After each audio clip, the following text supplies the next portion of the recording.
स्वर्गीय विलास घुलेंच्या हत्या झाली, त्या हत्येमधल्या आरोपींना मोका लागावा. या कुटुंबियांचं असं म्हणणं आहे की काही आरोपींना अटक झाली पाहिजे. त्यांची जी ही मागणी आहे त्या निमित्तानं ते लोकशाही मार्गानं, सनदशीर मार्गानं इथं उपोषण करतायत. खरं तर प्रशासनानं पुढे यायला पाहिजे आणि त्यांच्या काय मागण्या आहेत त्या किमान ऐकून तरी घेतल्या पाहिजे. पण ॲटलिस्ट इथल्या पोलीस प्रशासनाची जबाबदारी आहे, इथल्या SP-ची जबाबदारी आहे. हे बघा काय विषय, स्वर्गीय विलास घुलेंच्या हत्या झाली, त्या हत्येमधल्या आरोपींना मोका लागावा आणि काही या कुटुंबियांचं असं म्हणणं आहे की काही आरोपींना अटक झाली पाहिजे. मुळामध्ये त्यांची जी ही मागणी आहे त्या निमित्तानं ते लोकशाही मार्गानं, सनदशीर मार्गानं इथं उपोषण करतायत आणि आज 12वा दिवस आहे. खरं तर प्रशासनानं पुढे यायला पाहिजे आणि त्यांच्या काय मागण्या आहेत त्या किमान ऐकून तरी घेतल्या पाहिजेत. 12 दिवस जर ते उपोषण करत असतील, त्यांना उपोषण करावं लागत असेल, मी म्हणत नाही ते काय मागण्या करतायत त्या पद्धतीनंच सगळं झालं पाहिजे असं पण नाही मी म्हणत.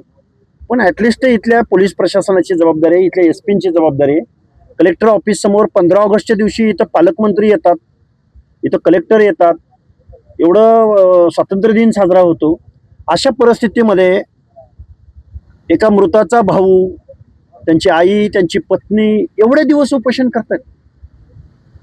म्हणजे त्यांच्याकडे दुर्लक्ष करून प्रशासनाला नक्की काय मेसेज द्यायचा आहे हे मलाही न उलगडलेलं कोड आहे.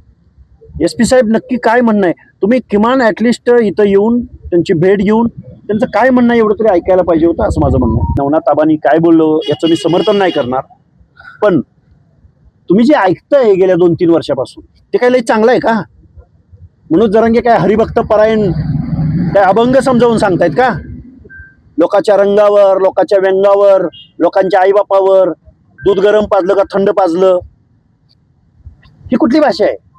सहन करा ना मग थोडीशी.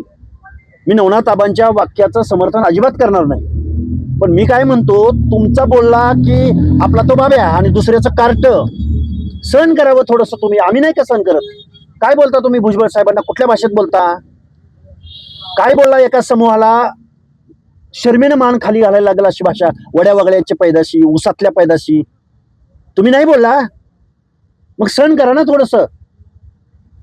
वास्तव बोलतोय मी, परखड बोलतोय, कारण सुरुवात तुम्ही केली, मग आता कशाला वाईट वाटतंय तुम्हाला? आमचं आंदोलनच मुळात रिॲक्शनवर आहे ना. ते काय करतायत तेच बघतोय ना आम्ही आमच्या आरक्षणाचं संरक्षण करायचं का नाही? त्यामुळे त्यांनी केलं म्हणून आम्ही असं नाही. आमच्या आरक्षण, हे बघा, ते उपोषणाला बसवत नाही बसवत, आमचं आरक्षण गेलंय हा मी पूर्ण जबाबदारीनं, पूर्ण विचारानं, अभ्यासानं तुम्हाला सांगतोय. कारण मराठा समाज जर OBC मध्ये आज 22,20,577 प्रमाणपत्र जर 2017 पासून वाटली गेली असतील, 58 लाख कुणबी नोंदींचा जर दावा केला जात असेल, तर त्यांच्या स्पर्धेमध्ये कसा OBC टिकेल? आताच्या ज्या निवडणुका झाल्या आहेत, ज्या नोकऱ्यांच्या एंट्री पॉईंटला ज्या काही गोष्टी होत आहेत, तिथं बेदखल झालेला आहे माणूस. त्यांच्या स्पर्धेमध्ये नाही टिकू शकत. बलू तालुका सामाजिक न्यायाच्या प्रतीक्षेमध्ये असलेल्या विजय एंटी, भटक्या विमुक्त जाती जमाती, त्यामुळे OBCचं आरक्षण संपवलेलं आहे. हा सरकारवर आमचा आरोप आहे डायरेक्ट. आणि सरकारवर आरोप करताना, विरोधकावर आरोप करताना, पक्षांच्या प्रमुखावर आरोप करताना OBCच्या नेत्यांनी सुद्धा मूग गिळून गप्प बसण्याची भूमिका घेतली. या OBCच्या नेत्यांना सुद्धा आम्ही जाब विचारणार. एक नेता करून 9 कॅबिनेट मंत्री आहेत वेगवेगळ्या पक्षांच्या माध्यमातून या सरकारमध्ये. एकही OBCच्या बाजूने माणूस बोलायला तयार नाही, एकही आमदार बोलायला तयार नाही. तुम्ही आमच्या दारात मतं मागायला उद्या येणार का नाही हा आम्ही प्रश्न विचारू. OBCच्या नेत्यांना सुद्धा हा प्रश्न विचारू. मी तुम्हाला मतदान दिलं, डायरेक्ट बोला ना तुम्ही, पण मराठा म्हणून आम्ही तुम्हाला मतदान दिलं. मग एकनाथरावजी शिंदे साहेब, तुम्ही मराठा म्हणून मराठ्यांची मतं घेणार असाल तर आता OBCनी कुणाला मतदान द्यायचं हे आम्ही 2029ला तुम्हाला दाखवून देऊ. म्हणजे मराठ्यांना मतदान द्यायचं, OBCनी कुणाला द्यायचं, आणि मग OBC एक झाला तर तुमचं काय होईल हे आम्ही विचारूच. आता ही हक्क अधिकाराची लढाई आहे. खरं तर आता मी इथं दुःखद विलास घुलेंच्या हत्ये प्रकरणात जे उपोषण चालू आहे, या उपोषणाला भेट द्यायला आलोय. पण मी या सगळ्या तुमच्या प्रश्नांची सविस्तर उत्तरं उद्या गेवराईमध्ये जी संध्याकाळी सभा होणार आहे त्या सभेमध्ये मी देणार आहे. लोकप्रतिनिधींनाही माझं सांगणं आहे, हे बघा, राजकारण वगैरे, पक्ष, पार्टी, राजकारण, निवडणुका ह्याच्या पलीकडे जाऊन आपण इतर वेळी जर कोण लोकशाही मार्गानं, सनदशीर मार्गानं जर आंदोलन करत असेल तर त्यांचं काय म्हणणं आहे हे ऐकून घेतलं पाहिजे लोकप्रतिनिधींनी, असं म्हणणारा मी कार्यकर्ता आहे. उद्या यांच्या तब्येतीवर काय झालं आणि मग परत कायद्याने म्हणजे काही घटना घडायची वाट बघतायत का प्रशासन? आणि घटना घडल्यावर तुम्ही मग त्याच्यावर कारवाई करणार आहात का? प्रिकॉशन म्हणून अगोदर येऊन तुम्ही काहीतरी गोष्टी केल्या पाहिजेत असं मला वाटतं. आणि असं दुर्लक्ष होणार असेल तर मग काय लोकशाहीमध्ये एकाला एक न्याय आणि दुसऱ्याला दुसरा न्याय. कायद्यासमोर मला तर वाटतंय मग तोंड बघून तुम्ही काम करता की काय असा माझा डाऊट आहे, आरोप आहे इथल्या प्रशासनावर. 21 तारखेला मोर्चा आहे. इथल्या बांधवांच्या भावना आहेत, भावना तीव्र आहेत. लोकांना जर असं वाटत असेल की कायदा आमच्या बाजूनं नाही तर ते मोर्चा काढायचाही त्यांना अधिकार आहे. त्या मोर्चामध्ये आम्ही सहभागी होऊ. काय आहे, इथं कायद्यावर विश्वास असला पाहिजे. कायद्यापेक्षा खासदार झाला म्हणून तुम्ही मोठे नाही आहात. आणि तुम्ही खासदार झाला म्हणजे तुम्हाला वेगळा न्याय, आणि सामान्य कुटुंबातला एखादा जीव जात असेल तर त्यांना वेगळा न्याय असं कोणी सांगितलंय? तुम्ही तर जबाबदारीच्या पदावर, तुमच्यावर तर पालकत्वाचे, तुम्ही इथले लीडर आहात, प्रतिनिधी आहात. उलट तुम्ही तर जबाबदारीनं बोललं पाहिजे. पण असं न होता असं होणार नाही. ते करतील लोक कायदा हातात घेतील. मग म्हणू नका की कायदा हातात घेतला. आता सनदशीर मार्गाने चालू आहे ना उपोषण. आलं पाहिजे, माझं तर मत असं आहे. उद्या मोर्चा निघाल्यानंतर लोकांनी कायदा हातात घेतला, रास्ता रोको केला, मग काय करायचं?